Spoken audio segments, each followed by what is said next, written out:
The MASH conference brings together 25 of the world's leading media people, key innovations and exciting new technologies. The conference tells the story of the extraordinary transformation of the media and identifies the most important ideas that will shape the future.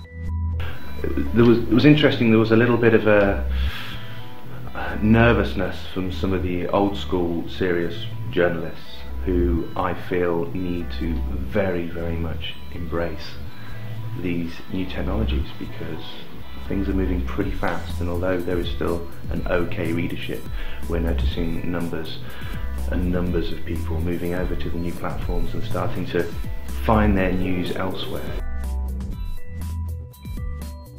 We're living in this age of so much media.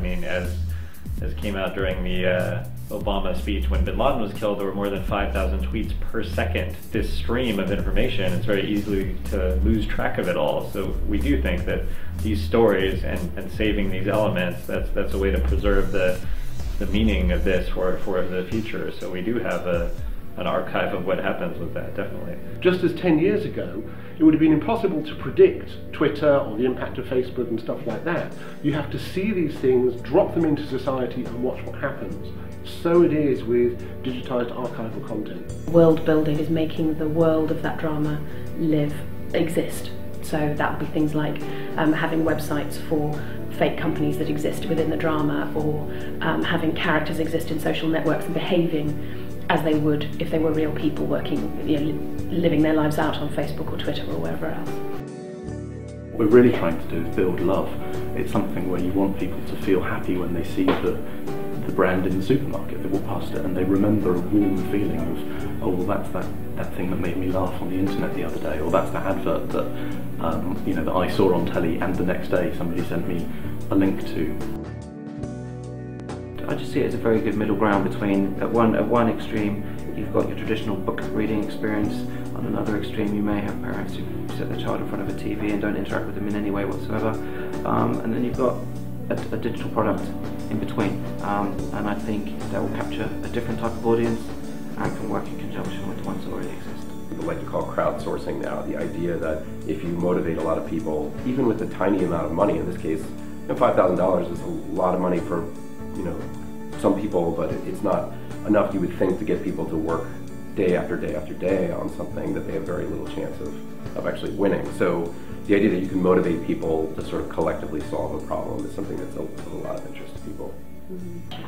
It's an amazing gathering of people, very diverse. You think that a conference like this would be maybe only journalists or people in media, but it's not. It's people from NGOs, it's people from government. It's a great opportunity to meet people as well, meet people from different walks of life who have a passion, I suppose, about communicating and about communicating effectively. And that's something that I like about it. WikiLeaks has given us the opportunity, having breached the wall somehow, at the first major breach in the internet age, and I think they've managed to reclaim the internet for us, for people. We try and build up reputations as journalists in sort of a national profile. So again, that when people think I have a piece of information, important information that I want to share, they'll think of you and they'll come to you.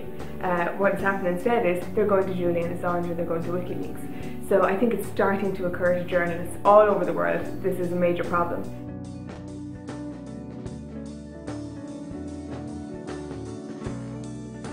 Social games, content is actually queen. It's actually the community that is king. You have to create a community or a space for the community to exist and potentially to evolve. Although it's very necessary and crucial that we talk about the technology and the process, I think it's sometimes worth remembering that it's people that drive stories and people tell stories, and in and of themselves technologies have no story to tell. So I completely accept that technologies enrich our journalism in ways that we could only have dreamed of 30 years ago, but I think it's still worth remembering that it's people using technologies that tell stories.